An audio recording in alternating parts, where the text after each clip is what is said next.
Alright, so what we have here today is a Reate knife District 9 folder. There you go. It is a company from China, and it's of course made in China. So this is the District 9B, which comes in a tanto blade. The District 9A comes in a drop point configuration, something like this. Okay, and also it comes in a different color. The District 9B comes with a sort of a light medium purple anodization on the scales, same with the lock side there, and the design here is pretty industrial and mechanical looking.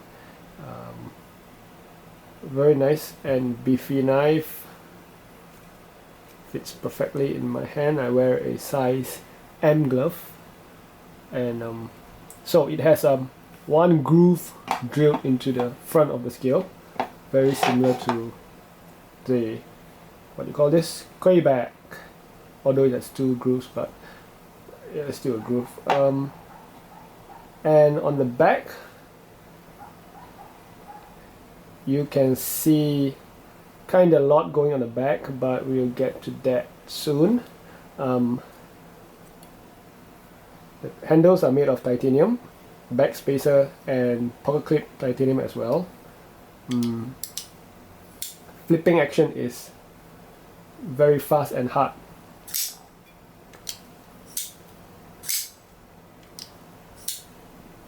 Going to the back, what you have here is a sort of a lock bar stop, lock bar stabilizer, lock bar extension stop. It does look a lot like the lock bar stop on the DBX has, just that this one you can't screw it down to prevent the lock from disengaging, so it just sits there and it doesn't go in or out, but it does prevent the lock bar from overextension. And the other thing is that these two screws here hold the stainless steel lock bar insert there. One thing to note, that the lock bar insert does actually work also as a over travel stop. So there's actually two of these, so one of them would be redundant, but anyway, it's inside. The pocket clip and the mid-length back spacers are titanium, and it's anodized in the slightly dark bronze finish, which does blend really well with the knife. The flipper tab is rounded, looks very cartoonish and not really jiving with the design. So like this one you have a pointy style, or this one with a fin finish, but it does in fact give much more comfort, and flipping it is very easy, right? Flipping is fast and smooth as it runs on bearings.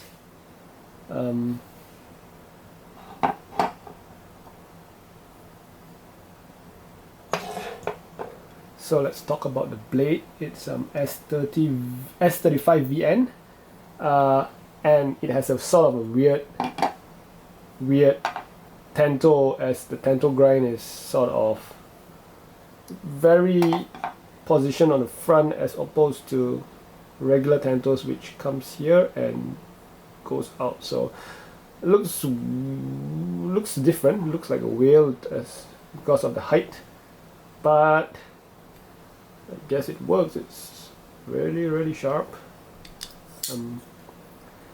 So when the knife is closed, you do see quite a lot of the blade exposed, especially the top.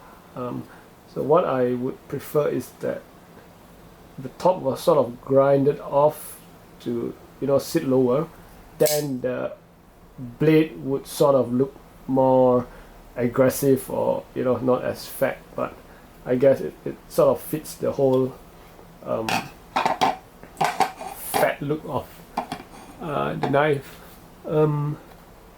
There's jimping on the top of the blade, but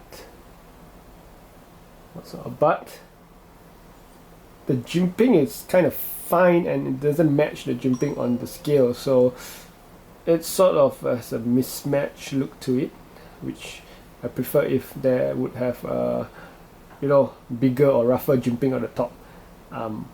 Then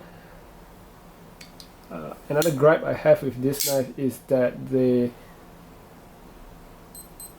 to disengage the lock bar, you have to push on the what do you call this, groove here, but the lock bar side is not, you know, it's not curved out or not smoothened out, so it can be quite hard on the thumb if you flick and open it 100 times in a day. So far I haven't hurt my thumb yet, but I can feel the edginess of the groove here. It has some gear pattern on the back. It doesn't really function as jimping though, but it does look nice. Looks nice. Gives it a mechanical look, mechanical, robotic, vehicular look to it. So stabbing profile. Some size comparisons with the ZT550, the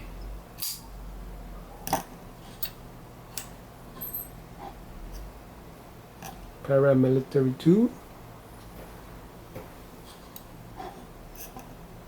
and also the Benza. So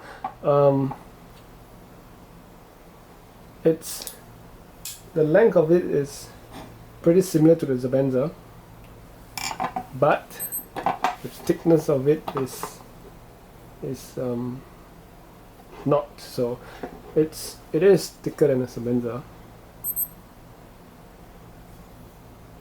and definitely taller. So there you go.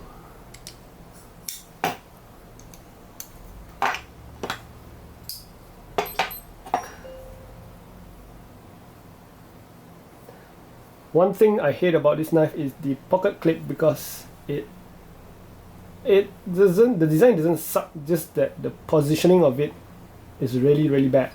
So if you can see, other pocket clips, they are positioned, the screws are positioned quite high, so when you have it in a pocket, yeah, this part shows, right? For this, you get like, you know, a fifth of the knife showing. So I hope they could, like, you know, integrate the top screw with this nut, with this screw, or just, you know, positioning in an L or 45-degree shape so that the clip goes higher, stuff like that. That's the only thing I have about the clip. There you go. The knife is very sharp out of the box. It does come with this pouch, so you get the knife in the pouch when you buy it, and a white cardboard box. I think it costs around $250 US with shipping. Would I buy it for $250? Yes, definitely yes. For $400, maybe if they would have included a nicer pocket clip and smoothen out the edges and, you know, refine the design a little bit, like the weird Tento shape, then $400 would still be a go, but nothing more than $400.